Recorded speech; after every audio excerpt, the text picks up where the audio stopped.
నమస్తే, welcome to Veda TV. మీరు ఇప్పటికీ మీ రోజువారీ లేదా వ్యాపార లావాదేవీల కోసం బ్యాంక్ చెక్కుల్ని ఉపయోగిస్తున్నారా?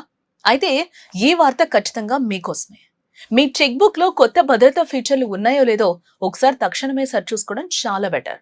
ప్రస్తుతం పెరుగుతున్న సైబర్ నేరాలు, చెక్ మోసాలను అరికట్టి లావాదేవీల భద్రతను మరింత పెంచే లక్ష్యంతో బ్యాంకులు సరికొత్త చెక్ బుక్లను అందుబాటులోకి తెస్తూ ఉన్నాయి.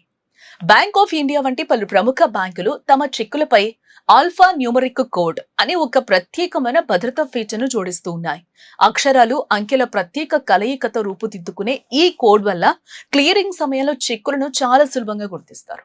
దీనివల్ల పాత చెక్కులను మార్ఫింగ్ చేయడం లేదా నకిలీ చెక్కులు సృష్టించి మోసాలకు పాల్పడే ముఠాలకు పూర్తిగా చెక్ పెట్టొచ్చని బ్యాంకింగ్ నిపుణులు భావిస్తూ ఉన్నారు. అందుకే పాత చెక్ బుక్ల స్థానంలో ఈ కొత్త సిరీస్ చెక్ బుక్లను తీసుకోవాలని బ్యాంకులు తమ ఖాతాదారులకు విజ్ఞప్తి చేస్తూ ఉన్నాయి. మరోవైపు రిజర్వ్ బ్యాంక్ ఆఫ్ ఇండియా కూడా చెక్ ట్రంకేషన్ సిస్టమ్ ద్వారా చెక్ క్లియరింగ్ వ్యవస్థను అత్యంత వేగవంతం పటిష్టం చేస్తోంది. ఈ ఆధునిక విధానంలో చెక్కును భౌతికంగా ఒక ప్రాంతం నుంచి మరో ప్రాంతానికి పంపాల్సిన అవసరం లేకుండా దాని ఎలక్ట్రానిక్ డిజిటల్ ఇమేజ్ ద్వారానే క్లియరింగ్ ప్రక్రియ పూర్తవుతుంది. దీనివల్ల సమయం చాలా ఆదా అవడంతో పాటు భద్రత కూడా గణనీయంగా పెరుగుతుంది. ఇక పాత చెక్కుల గడువు ముగింపుపై మార్కెట్లో అనేక వార్తలు చక్కర్లు కొడుతూ ఉన్నాయి.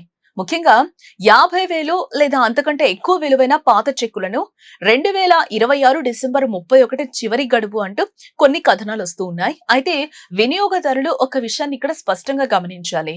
ఇది అన్ని బ్యాంకులకు ఒకేసారి వర్తించే ఆర్బీఐ అధికారిక గడువు కాదు. ప్రతి బ్యాంకుకు దాని సొంత నిబంధనలు, టైం లైన్స్ ఉంటాయి. కాబట్టి మీ దగ్గరున్న పాత చెక్ బుక్ ఇప్పటికీ చెల్లుబాటు అవుతుందో లేదో తెలుసుకోవడానికి మీ బ్యాంక్ అధికారిక వెబ్సైట్ ను చూడటం లేదా నేరుగా బ్రాంచ్ ను సంప్రదించడం ఉత్తమమైన మార్గం. వ్యాపారాలు, ఆస్తుల కొనుగోలు, రుణాలు వంటి పెద్ద మొత్తంలో చెల్లింపులు లేదా ఖాతాదారులు తమ బ్యాంకు సూచనలను తప్పక పాటించాలి. ఒకవేళ మీ బ్యాంకు కొత్త చెక్ బుక్ తీసుకోమని సూచిస్తే తదుపరి పెద్ద లావాదేవీకి ముందే ఆ పని పూర్తి చేయడం చాలా మంచిది. ఇక కొత్త చెక్ బుక్ ధర బ్యాంకు మరియు ఖాతా రకాన్ని బట్టి మారుతూ ఉంటుంది. ఉదాహరణకు బ్యాంక్ ఆఫ్ ఇండియా సేవింగ్స్ ఖాతాదారులకు ఒక ఆర్థిక సంవత్సరంలో 25 చెక్ లీఫ్లను ఉచితంగా అందిస్తుంది. ఆ తర్వాత అదనపు చెక్కులకు సేవా ఛార్జీలు అయితే వర్తిస్తాయి. నేటి డిజిటల్ యుగంలో యూపీఐ, నెట్ బ్యాంకింగ్ లాంటి డిజిటల్ చెల్లింపులు వేగంగా పెరిగినప్పటికీ చట్టబద్ధమైన పక్కా రికార్డు ఉంటుందనే నమ్మకంతో చాలా మంది ఇప్పటికీ చెక్కుల్నే వినియోగిస్తూ ఉన్నారు.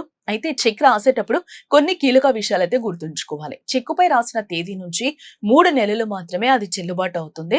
ఒకవేళ ఖాతాలో డబ్బులు లేక చెక్ బౌన్స్ అయితే నెగోషియబుల్ ఇన్స్ట్రుమెంట్ యాక్ట్ 1881 లోని సెక్షన్ 138 ప్రకారం తీవ్రమైన చట్టపరమైన చర్యలు ఎదుర్కోవాల్సి వస్తుంది. కాబట్టి ఆర్థిక లావాదేవీలో ఎల్లప్పుడూ అప్రమత్తంగా ఉండండి.